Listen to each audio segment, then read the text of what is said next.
এক চরিত্রহীন রাজা হলো রাতে স্বপ্ন দেখছে যে অদ্ভুত স্বাদের একটা ফল খাইতেছে। আচ্ছা এখন হালায় রাত করে এমনি করে ফলে দিছে কামড়, ঠাস করে এক বান্দি হেডা হলো সিলেন দিয়ে উঠছে। পরে ঘুমের থা উঠছে, দেখে কি এই দাসির হোক দিছে কামড়। ঠিক আছে, যাই হোক, শালায় তো ঘুমের থেকে উঠে মন্ত্রী ডাক দিছে, "এই মাদার মন্ত্রী এদিকে আয়।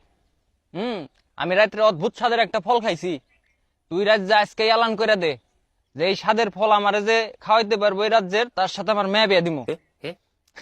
এই কথা কওয়ার পরে মন্ত্রী তো মনে করে একেবারে মানে খেই পেঁজে হেরে ব্যাক করে কইছে, কয় এই কাহিনী। এখন সবাই তো মেলা খুশি হয়েছে, কয় কি আর বালের ফল খাইছে, এটা তো আমরা তো খাওয়াই বাড়ি পারবো।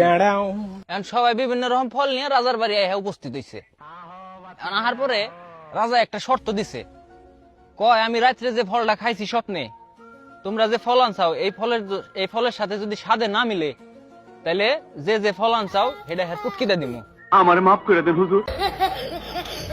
কয় আচ্ছা ঠিক আছে দিন, তা আপনি চেক করেন।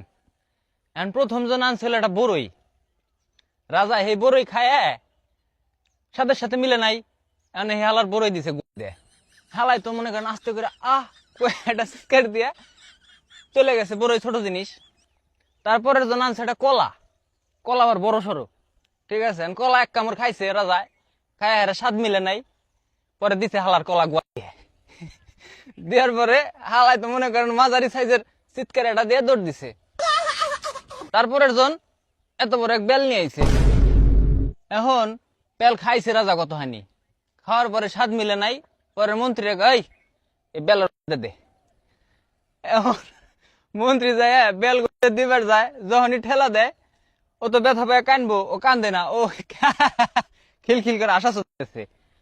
3-4 বার এমনি করছে, করার পরে রাজা তো রাইগে গেছে, কি ব্যাপার এত বড় একটা বেল ওর দিতেছি, হালায় না কান্দে আসে, কাহিনী কি? পরে ডাক দিছে, কয় দিকে কেন গেছে, তারপরে গেছে এই বেল দিতেছি, তুই কান্দোস না, আসস কিসের জন্য?